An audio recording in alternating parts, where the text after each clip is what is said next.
आज हम लोग बात करने वाले हैं जेडीके, जेआरई और जेवीएम। बेसिकली पहले वीडियो में हम लोग देखे हैं कि जेडीके को कैसे इंस्टॉल करना है और ये भी जान चुके हैं कि जेडीके एक सॉफ्टवेयर पैकेज है। तो उसके साथ साथ ही आप लोगों के सिस्टम में जेआरई और जेवीएम दोनों इंस्टॉल हो चुके हैं। तो फिर आज हम लोग जानेंगे जेडीके, जेआरई और जेवीएम का इंटर रिलेशन के बारे में, एक दूसरे से मिल के ये कैसे एक जावा कोड को एग्जीक्यूट करता है, इस बारे में हम लोग जानेंगे।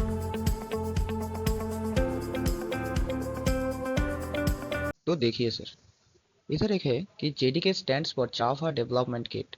मतलब जेडीके स्टैंड करता है किसको? जावा डेवलपमेंट किट को। ये होता है कि is a software package provided by Oracle and other vendors. मतलब दूसरे वेंडर्स और ओरेकल के जैसे जो जो वेंडर्स हैं, वो लोग इस सॉफ्टवेयर पैकेज को प्रोवाइड करते हैं डेवलपर को। अब डेवलपर इसको लेके जावा का एक stand alone applications, robust applications बना पाएगा। बेसिकली जेडीके बहुत सारे जो जो चीज़ एक डेवलपर को चाहिए, लाइब्रेरीज वगैरह, जेवीएम, जेआरई, ये सब जावा एपीआईज, लाइब्रेरीज, ये सब प्रोवाइड करते हैं जावा डेवलपमेंट किट के अंदर। फिर जेडीके को हम लोग जान चुके हैं कि जेडीके क्या होता है। हाँ सर, जेडीके होता है एक सॉफ्टवेयर पैकेज जो जिसके साथ साथ हम लोगों के सिस्टम में जेआरई और जेवीएम इंस्टॉल हो जाता है। ये हम लोगों ने जान चुके हैं। अब हम लोग जानेंगे कि सर हम लोग अब जानेंगे कि sir Java run time environment क्या होता है और जेआरई क्या होता है। बेसिकली जेआरई होता है जावा रन टाइम एनवायरनमेंट, इधर मोटा मोटा करके लिखा हुआ है।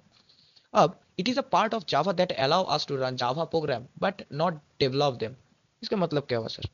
जावा रन टाइम एनवायरनमेंट एक एनवायरनमेंट प्रोवाइड करता है सिर्फ जावा को रन करवाने के लिए, बट ये अलाउ नहीं करता, ये प्रोवाइड नहीं करता कोई भी डेवलपमेंट किट, कोई भी लाइब्रेरीज और ऐसे कोई कंपोनेंट्स जो डेवलपमेंट से रिलेटेड हों, जो डेवलपर के काम में आए।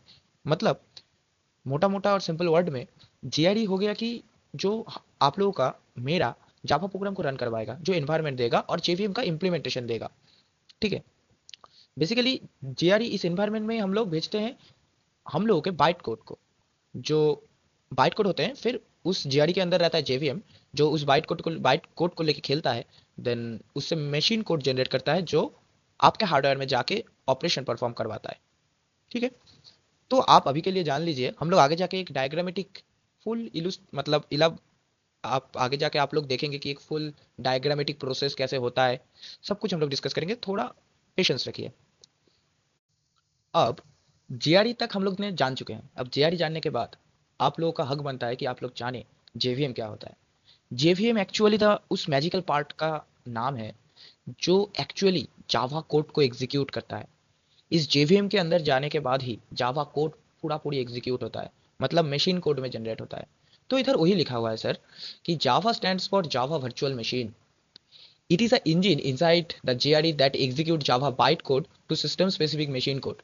मतलब जावा का जो बाइट कोड है, जो डॉट जावा एक्सटेंशन फाइल से जावा सी कंपाइलर द्वारा कन्वर्ट किया हुआ जो बाइट कोड है आप लोगों को, मतलब हम लोगों का, उस बाइट कोड को जेवीएम के अंदर भेजा जाता है कि वो जनरेट करे स्पेसिफिक मशीन कोड। किसके स्पेसिफिक? सिस्टम्स के स्पेसिफिक।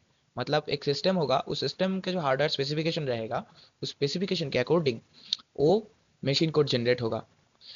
अब एक और चीज़ हम लोग जानेंगे कि जेवीएम जो होता है, जेवीएम यूज़ करता है कंपाइलर एंड इंटरप्रेटर बोथ। इसीलिए कभी कभार जावा का एक और नाम है कंपाइलर इंटरप्रेटर लैंग्वेज। अगर आपसे कोई पूछे कि जावा किससे रन होता है, तो आप बताएंगे कंपाइलर और इंटरप्रेटर दोनों से रन होता है। दोनों चाहिए जावा को रन करवाने के लिए। ठीक है सर। तो हम लोग इतना मोटा मोटा एक स्ट्रक्चर जान चुके हैं कि जेआरई क्या होता है, जेडीके क्या होता है, एंड जेआरई के अंदर जेवीएम होता है, और जेवीएम का फुल फॉर्म जावा वर्चुअल मशीन है। सबका फुल फॉर्म जान चुके हैं और एक बेसिक अंडरस्टैंडिंग हम लोगों ने ले चुके हैं। अभी हम लोग जाएंगे थोड़ा बोर्ड वर्क की तरफ, जहाँ आप लोग जानेंगे और देखेंगे कि एक्चुअली कैसे इंटरनल प्रोसेस काम करता है जेवीएम का। कैसे जेआरई एक बाइट कोड को लेता है और उसको जेवीएम को भेजता है। कैसे जावा से कंपाइलर यूज होता है जावा कोड के एग्जीक्यूशन के टाइम, जावा कोड को कंपाइल करने के टाइम। तो चलिए आगे बढ़ते हैं। आप लोग देख पा रहे हैं कि इधर एक मोटा मोटा स्ट्रक्चर है कि एक प्रोग्राम का एग्जीक्यूशन कैसे होता है जावा में जेडीके के थ्रू। अब सुनिए सर, ये हम लोग का एक प्रोग्राम है, ठीक है, जो हेलो वर्ल्ड प्रिंट करवाएगा। अब इसका जो फाइल है, ये डॉट जावा एक्सटेंशन से हम लोग क्रिएट करेंगे, बा एक क्रिएट होगा डॉट जावा से। अब सुनिए सर, इसको एक इसको जेडीके क्या करेगा, इसको जेडीके इसका सिंटैक्स एरर देखेगा, कोई सिंटैक्स में एरर तो नहीं है। अगर मोटा मोटा सब कुछ ठीक हो जाए, देन एक कंपाइलर है जावा सी कंपाइलर, इधर लिखा हुआ भी है, हमने पहले से लिखा हुआ है कि जो जावा सी कंपाइलर है वो इस कोड को कन्वर्ट कर देता है किस में सर, डॉट क्लास में, मतलब उसको कन्वर्ट कर देता है बाइट कोड में। इस जावा सी कंपाइलर द्वारा ये होता है। अब ये जावा सी कंपाइलर जब इसको बाइट कोड में कन्वर्ट कर देता है, तब ये बाइट कोड हो जाता है मशीन इंडिपेंडेंट, जो कोई भी सिस्टम में रन हो सकता है, मैक बोल लीजिए, विंडोज़ बोल लीजिए, कोई भी वेरिएंट पे रन हो सकता है। अब ये जो कोड है, ये जो डॉट क्लास एक्सटेंशन से जो बाइट कोड जनरेट किया है जावा सी कंपाइलर ने, अब वो कोड चला जाएगा जेवीएम के पास। ऐसे फॉर्मेट में नहीं जाता, जब बाइट कोड में जनरेट हो जाता है वो ह्यूमन रीडेबल नहीं रहता, तो वो एक फॉर्मेट में जाता है इधर।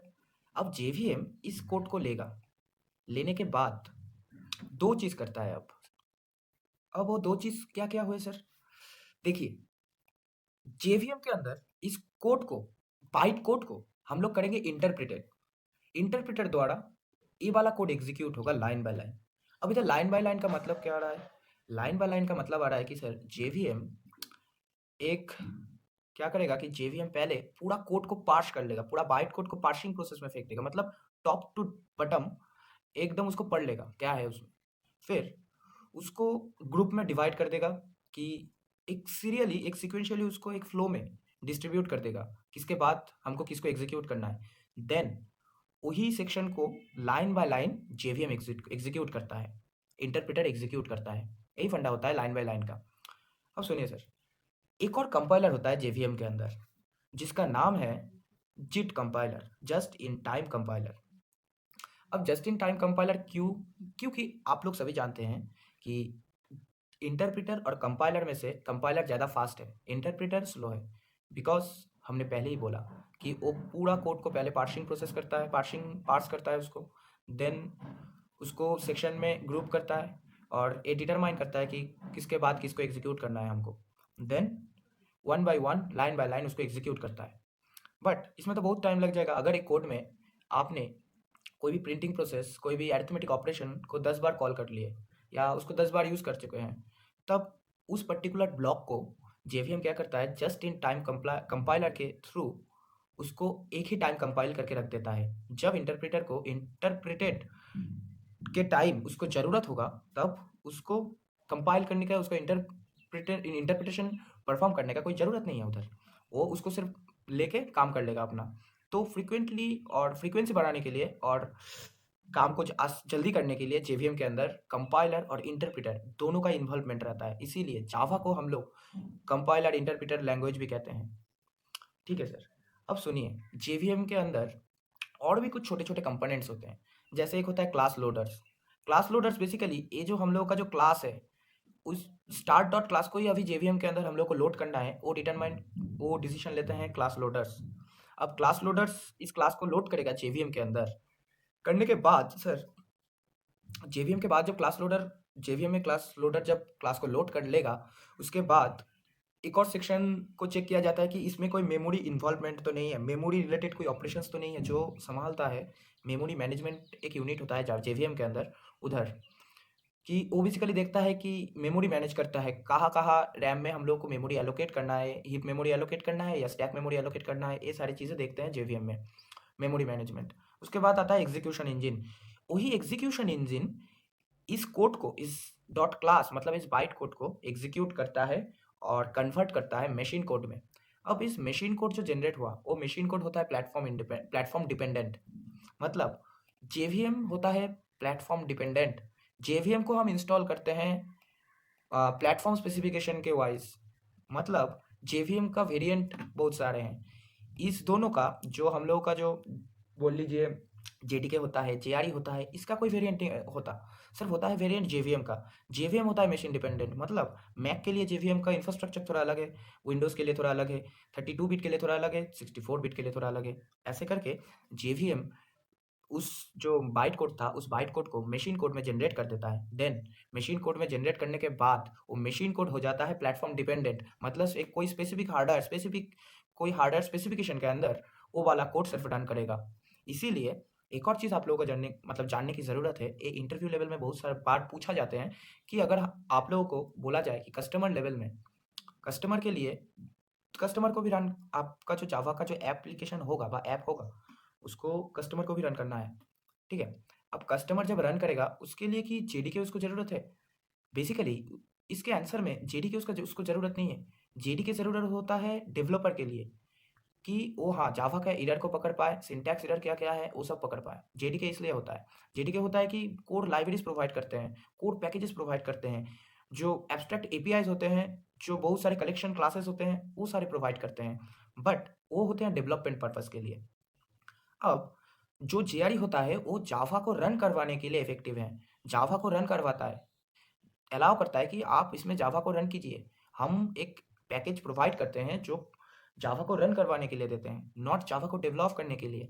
इस जेआरडी के अंदर ही आता है जेवीएम और जेडीके हम लोग जब इंस्टॉल कर लेते हैं, उस जेडीके के साथ-साथ ये दोनों कंपोनेंट्स, एक होता है जेआरई, इधर हम लोग लिख भी देते हैं, जेआरई इधर हम लोग थोड़ा लिख भी देते हैं, जेआरई। एक जो होता है जेआरई, वो जेआरई जेडीके के साथ-साथ जेआरई और जेवीएम ये दोनों इंस्टॉल हो जाते हैं। तो ठीक है, हमने बहुत कुछ जान लिया कि सर हाँ, कि पहले एक जो हम लोग का जो हेलो वर्ल्ड का प्रोग्राम है, वो डॉट जावा में हम लोगों को सेव करना पड़ेगा। फिर जावा सी कंपाइलर जेडीके के अंदर रहता है, जो इसको कंपाइल करेगा, इसका सिंटैक्स एरर देखेगा और इसको डॉट क्लास और बाइट कोड में जनरेट कर देगा, जिसको भेज देगा जेआरई के अंदर। अब जेआरई इसको जब बाइट कोड में जनरेट करने के जेआरई के अंदर जाने के बाद ये चला जाएगा सीधा जेवीएम के अंदर। अब जेवीएम इसको पहले क्लास लोडर के थ्रू लोड करेगा इसका बाइट कोड को, देन चेक करेगा कि कोई मेमोरी एलोकेशन रिलेटेड कोई ऑपरेशन है कि नहीं, अगर है तो वो परफॉर्म करेगा।